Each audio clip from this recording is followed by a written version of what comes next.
literatura. Essa busca de intensificar mesmo o sentimento humano, ele está muito presente num dos livros mais conhecidos seus e talvez o mais doloroso, que é o Lado Fatal, né? O que esse livro representa na sua obra? O único livro que eu queria não ter publicado. Esse livro é o único livro que fala da minha vida pessoal, porque nos meus romances não tem nem minha mãe, meu pai, meu irmão, meus filhos, minhas avós. Eu não tive avó anã, não tive tia anã, avô tarado. Se era tarado eu não sabia. Realmente os personagens todos nasceram da minha fantasia, mas O Lado Fatal sim, é um livro circunstanciado. São poemas que eu escrevi quando morreu Hélio Pellegrino, com quem eu morei durante 2 anos e meio, de fim de 85 até 88, quando ele morreu. Depois voltei para Porto Alegre. E eu escrevi esses poemas alguns meses depois da morte dele, realmente como uma catarse, né? E meu editor descobriu, eu comentei, e ele quis ver e disse: esse livro tem que ser publicado. Ele é uma grande homenagem ao Hélio.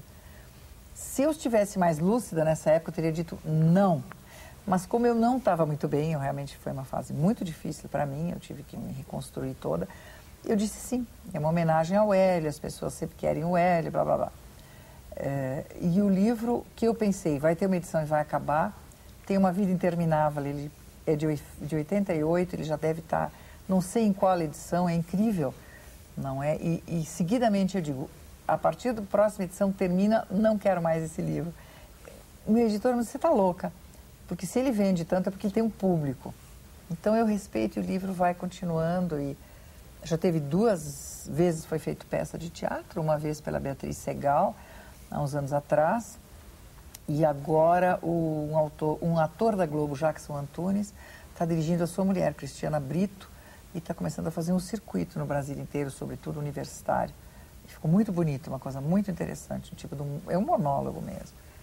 Então esse livro, que é muito pessoal, eu sempre ainda penso que eu vou acabar com ele um dia, vamos ver.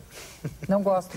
Gosto, me sinto muito homenageada, mas a minha literatura não é isso, não é um desnudamento do meu eu. A minha vida não interessa, interessa a vida da minha fantasia, né? O seu livro mais recente, Histórias do Tempo, foi lançado no final do ano passado, já está em 4ª edição, não é isso? O que é esse livro? Como é esse livro? São essas brincadeiras que eu estou fazendo cada vez mais com o leitor, não no sentido de que seja uma superficialidade, uma zombaria, mas eu tenho a impressão, olha, se eu aos 62 anos não ousar na minha literatura, não vou usar mais. E eu noto que o leitor gosta disso. Então, desde O Rio do Meio, eu estou misturando um pouco ficção e reflexão.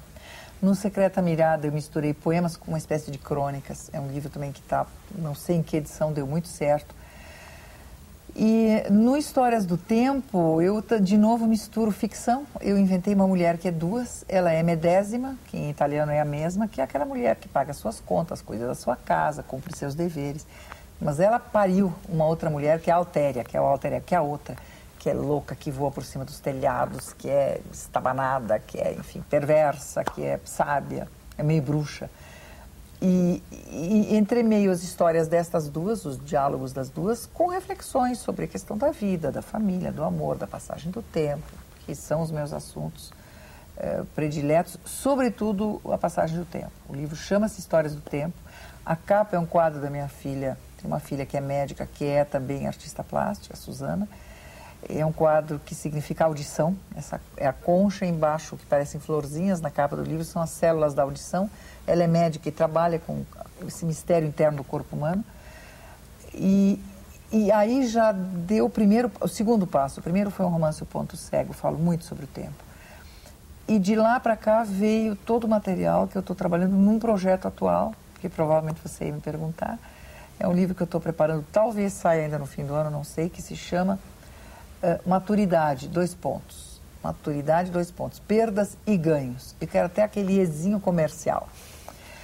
O que são só reflexões dessas palestras que eu tenho feito tanto em Porto Alegre, para grupos de psicanalistas, grupos de mulheres, São Paulo, eventualmente Rio, de novo sobre a passagem do tempo, isto é, com os ganhos da medicina e com a questão de saúde, etc., etc., nós praticamente alongamos a nossa vida em quase 40 anos.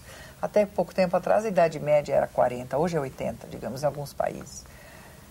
E não sei se nós usamos muito bem esses 40 anos que nós temos a mais agora. Eu tenho a impressão que nós vivemos numa civilização, numa sociedade loucamente voltada para o mito da eterna juventude. Então, as fábricas de cosméticos, as operações plásticas, nada contra. Toda a moda, né? As mulheres de 50 querem se vestir com meninas de 15. As mães vestem as meninas de 4, também como adolescentes. As mulheres de 60 querem ter 20. Existe um sofrimento intenso para a maioria das pessoas, mulheres e homens, com a perda da juventude, quando a gente poderia eventualmente encarar isso e ser mais feliz como um ganho. Eu, aos 62, acho que eu conquistei a minha maturidade. Estou muito mais divertida, estou mais leve, já mostrei serviço em tantas coisas, me divirto mais, tenho mais serenidade, curto muito mais família e amigos, etc. Né? Tive perdas que me ensinaram que a vida é tão preciosa. E eu espero que, chegando aos 80, eu possa pensar, bom, eu conquistei a minha velhice, não perdi a maturidade e a juventude. Então, esse livro é um pouco, porque eu acho que a gente está com o olho de novo atravessado e torto, né? Pensando sempre nesse desespero, estou perdendo a minha juventude, passo 3 horas, uma pessoa que passa todos os dias 3 horas malhando numa academia, isso é uma loucura. Qual é o tempo para parar para refletir, né? Qual é a sua ética, qual é o seu valor na vida, qual é o seu papel no mundo, o que ela quer, para onde ela vai, de onde ela veio. Então, isso que pode ser saudável, você caminhar, você cuidar do corpo, você fazer uma pequena plástica, arrumar aqui e ali, uma questão às vezes até de higiene, né? Ou de delicadeza com os outros. Mas quando isso se torna o objetivo da vida, você morre de angústia, né? As pessoas morrem, estiolam, murcham de um desespero porque falta um pouco do silêncio. A gente vive numa sociedade também que precisa do barulho e da agitação. Você vê que se vê uma criança brincando quietinha, a mãe já se preocupa, diz assim, esse menino está muito quieto, está doente. Se o marido chega em casa, a mulher está mais tranquila ou quieta, pensando, já diz, você está com essa cara, você está pensando muito hoje. Quando, na verdade, eu acho que a gente pode ser bem mais feliz e mais alegre se a gente para, às vezes, para pensar, tia. Por mais que você tenha um dia atribulado, você pode sempre parar, inclusive para o gesto de carinho, para o afeto. A gente está se deixando engolir. A gente sempre se queixa da sociedade consumista. Bom, é só fechar as portas para ela. Né? E, então, eu tenho a impressão que vai ser um livrinho prático, transmitindo para o meu leitor exatamente, talvez sem ficção, de novo essas reflexões que eu faço, que podem ser todas erradas, mas eu sinto o leitor cada vez mais perto de mim. Né? Também vou voltar a escrever romances, eu quero talvez no ano que vem escrever um grande, mais extenso romance de amor, mas eu sinto o leitor cada vez mais meu cúmplice, né? Isso me dá, essa é a minha grande alegria, é isso que eu quero, não é nenhuma outra coisa. É aquela conversa íntima que a gente falou no início da entrevista. Conversa ao pé do ouvido. Belíssima conversa com a nossa Lia Luft, ela é sempre genial. Bom, mas a nossa dica de leitura desta semana fica por conta de um livro recentemente publicado, um livro fundamental para se entender a cultura nacional. É o livro Correspondência entre Cabral, Bandeira e Drummond. Esse livro reúne a produção intelectual, a correspondência intelectual entre os 3 poetas brasileiros. Isso é fundamental para se entender a literatura nacional, que durante muito tempo circulou mesmo entre os correios, nessas correspondências trocadas, que ficaram famosíssimas, as produzidas pelo Mário de Andrade, por exemplo, que hoje retratam muito bem, não só o período em que ele escreveu, mas sobretudo como direcionava ele um escritor iniciante, no caso, o Fernando Sabino. Mas voltando ao livro do Cabral, que foi organizado pela pesquisadora Flora Sussequim e editado pela Nova Fronteira em um convênio com a Fundação Casa de Rui Barbosa, o livro ele retrata um período bem intenso da correspondência entre eles. Vai de 1940, são as primeiras correspondências, até 1985.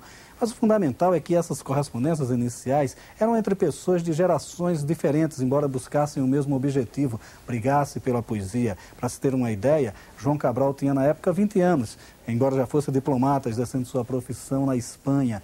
O Drummond, burocrata do Ministério da Educação, tinha apenas 40 anos. Apenas Bandeira poderia ser o que a gente considerava hoje o poeta federal. Ele estava no esplendor dos seus 54 anos, produzindo poesias maravilhosas. Mas o fundamental é que nesses textos todos existem desde intrigazinhas, pequenas brigazinhas entre os autores, até fundamental debate sobre a produção literária, sobretudo poética, que se exercia no mundo todo naquele período, naquele fervilhante anos 40. Não deixem de ler Correspondência entre Cabral, Bandeira e Drummond. é fundamental para se entender a literatura brasileira. Até a próxima.